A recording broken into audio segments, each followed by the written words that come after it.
Вы смотрите новости в прямом эфире. В студии Сергей Михедов. Здравствуйте. Коротко о темах. Правительство России планирует выделить 800 миллионов рублей на субсидии для сельской ипотеки. В Северо-Восточном федеральном университете внедрят технологии получения эмбрионов животных для клонирования. Новогодняя фантазия. Открытый турнир по ледовым скульптурам провели в Татинском районе.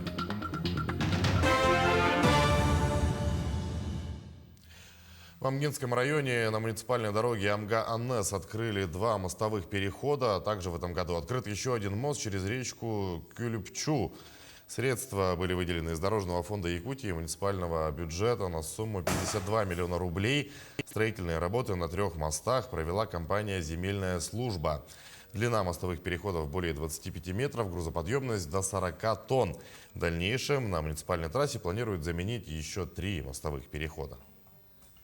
Хотелось бы отметить, что в этом году у нас введено в республике по поручению Арсения Сергеевича, нашего главы республики, 8 мостовых переходов, из них 3 только в Амгинском улусе.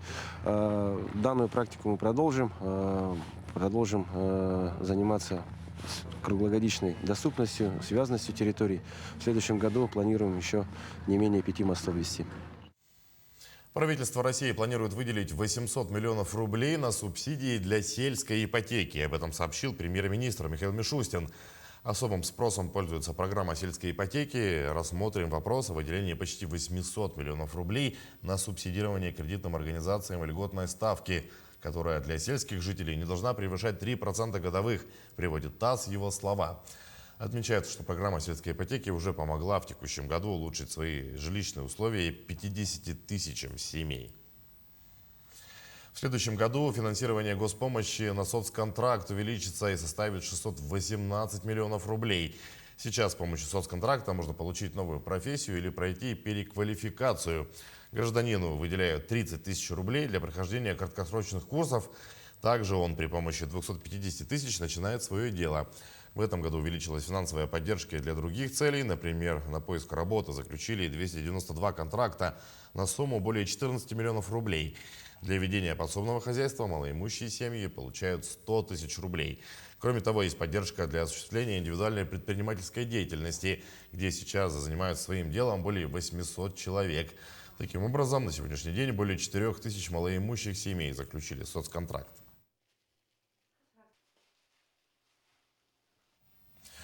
Корову, которую мальчик из Якутии попросил, дозвонившись на прямую линию президента, передали его семье. Кроме того, им улучшат жилищные условия. Напомним, пользователи соцсетей распространили информацию о мальчике из якутского села Орлах, который дозвонился на прямую линию президента и попросил через оператора помочь им купить корову. Вопрос перенаправили в Министерство сельского хозяйства республики. Семья школьника получила от ведомства предложение участвовать в программе «Агростартап» и получить грант на покупку коровы. Как оказалось, 13-летний Алеша еще в июне написал на прямую линию главе государства и попросил помочь его семье купить корову. Обращение ребенка к Путину тогда не вошло в прямой эфир, но Министерству сельского хозяйства республики было поручено его рассмотреть. Александр Басыров победил на выборах главы Мирнинского района. За него проголосовал почти 41% избирателей, принявших участие в голосовании. За Николая Натосова, выдвинутого партией «Справедливая Россия», проголосовали 28,69% избирателей. На 3-м месте по числу голосов самовыдвиженец Георгий Колодезников, набравший 10,75% голосов. Ольга Петрова, выдвинутая от ЛДПР, набрала 7,14%. За Вячеслава Коротких от Компартии проголосовали 6,67%. В Северо-Восточном федеральном университете внедрят технологии получения эмбрионов животных для клонирования. Завершают работы по установке и инсталляции оборудования для клеточных работ. Данное оборудование было приобретено при помощи Фонда развития Абу-Даби. В планы исследования входит внедрение методов культивирования клеток животных, а также технологии получения эмбрионов животных инвитро методом переноса ядер соматических клеток на базе СВФУ. Напомним, в 2019 году СВФУ подписал меморандум о взаимопонимании по проекту изучения клеток и ДНК древних животных мамонтовой фауны. На проведение научно-исследовательских работ было выделено $500 тысяч США. В рамках проекта было закуплено все необходимое оборудование. В рамках нашего научного проекта «Возрождение мамонта и других ископаемых животных», проводимого совместно с южнокорейскими коллегами, Фондом развития Абу-Даби нам было выделено грантовое финансирование для проведения наших исследований. Было закуплено лабораторное оборудование для проведения клеточных исследований. И в том числе с помощью этого оборудования будет возможно проводить клонирование животных. Сотрудники нашей лаборатории, а также молодые ученые, аспиранты имеют возможность проходить научную стажировку в Центре биотехнологических исследований в Объединенных Арабских Эмиратах. Обмен опытом, знаниями и внедрение современных технологий в лечении онкологических заболеваний. В Якутске стартовал тренинг для врачей-онкологов, спикерами на котором выступают ведущие международные специалисты в области борьбы с раковыми опухолями. Так, сегодняшний семинар посвятили установке венозной порт-системы для проведения химиотерапии. Показания для имплантации универсального устройства рекомендуют в том случае, если пациенту требуется длительный курс приема цитостатических препаратов. Ее установка снижает риск побочных явлений и делает воздействие химиотерапии на вены щадящим. Порт-система позволяет лечить пациентов в дневном стационаре. При должном уходе ее можно использовать в течение 5 лет. Методика применяется у пациентов, которым показаны длительные курсы химиотерапии, системное противоопухолевое лечение и с целью улучшения качества жизни, чтобы на каждый цикл лишнее вхождение в сосудистое русло не происходило, устанавливается специальная такая система, через которую пациент может круглосуточно получать противоопухолевое лечение. Сегодня к нам приехали ведущие специалисты Международного центра онкологии и клинической больницы МИДСИ, город Москва. Может использоваться как центральный долгосрочный доступ более 3 месяцев у онкологических пациентов с солидными опухолями, муковисцидоз, уже сказал, и которым требуется прерывистое парентеральное питание. В Хангалатском Лусе установили мемориальную доску экономисту Афанасию Борисову, внесшему вклад в восстановление северных надбавок для жителей Крайнего Севера. Афанасий Борисов родился в 1921 году во втором Малтанском наследии западно-Кангаласского улуса. Начинал свою карьеру с налогового агента, отработал главным экономистом совхозов Приморский, Алаиховский, Татинский, Горный и Булганихстахский. В годы работы в аппарате Минфина неоднократно обращался в центральные органы об упорядочении северных надбавок и льгот, о распространении их на коренных жителей Крайнего Севера. Принимал участие в разработке проекта закона по данному вопросу. Мемориальную доску Афанасию Борисову установили на стене дома в селе Булганихтах, где он провел последние годы жизни.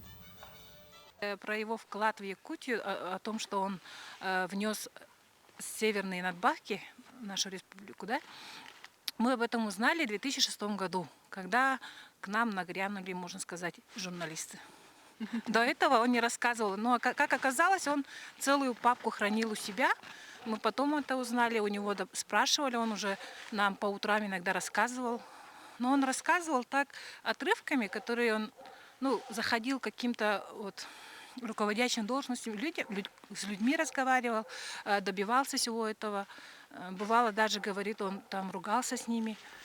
Якутский героический эпос «Нюргун Ботур стремительный», признанный шедевром устного и нематериального культурного наследия человечества, теперь переведен на алтайский язык. Алтайское название перевода «Нюргун Баатыр». В Государственном собрании ЛТУМЭН с участием алтайских гостей прошла презентация книги. Напомним, инициативу по изданию эпоса на алтайском языке поддержало правительство Республики Алтай. Международный проект по обмену взаимными переводами эпических произведений эпоса народов мира под эгидой ЮНЕСКО был инициирован председателем якутского парламента 5-го созыва Александром Жирковым. В рамках проекта алтайский эпос «Мадай-Кара» был переведен на якутский язык в 2017 году. Мы уже поддерживая это очень важный проект, мы на алтайский язык перевели «Нюргун Ботур стремительный», а до этого наш героический эпос Мадай-Хара был переведен на якутский язык. До этого киргизский эпос, сейчас и Урал-Батыр башкирский переводится. Вот это и есть то, что нас сегодня объединяет, то, что нас сближает, а это наши этнокультурные корни. Якутская кинокартина «Надо мною солнце не садится» Любови Борисовой стала лучшим фильмом кинофестиваля стран БРИКС в Гоа. Фильм разделил победу с южноафриканской работой «Баракат». Кинофестиваль прошел совместно с 52-м Индийским международным кинофестивалем. Отметим, что на фестивале были представлены и другие российские фильмы «Доктор Лиза», «Одесса» и Т-34. Ко Дню матери в Нюрбе состоялся финал социального проекта «Преображение 50+.» Первый проект «Преображение» был выпущен в марте этого года по многочисленным просьбам в рамках декады матери. Ровно месяц назад был запущен второй проект для женщин «Преображение 50+.» Авторами и создателями данного проекта стали бьюти-мастера. Участниц было 4, деятельные, активные, прекрасные мамы и бабушки. Проект дал возможность каждой участнице увидеть себя с другой, яркой стороны, узнать секреты стиля, правила формирования гардероба, хитрости и уловки по созданию образа и макияжа. Праздник красоты и материнства удался на славу. В завершении мероприятия провели благотворительную акцию. Все вырученные средства пойдут на приобретение подарков к Новому году детям из семей, попавших в трудную жизненную ситуацию. Я считаю, что возраст 50, жизнь только начинается. И вот посмотрите на наших участниц, и вот имея 12 детей и имея большой возраст, 60, 70, они достойны были вот этого, что заслужили участие в этом проекте. В рамках реализации проекта «Бир Тумсу» Татинский социально-реабилитационный центр для несовершеннолетних РЛ совместно с партнерами провели открытый улусный блиц-турнир по ледовым скульптурам. Назвали конкурс «Новогодняя фантазия». Над скульптурами трудились 10 команд из 5 наслегов Луса. Эскиз композиции Тарасинской коррекционной школы слепил из пластилина ученик 10 класса Сергей Яковлев. Работа школы заняла 3-е почетное место, а обладателем гран-при стала команда Татинского лицея с работой Харчана.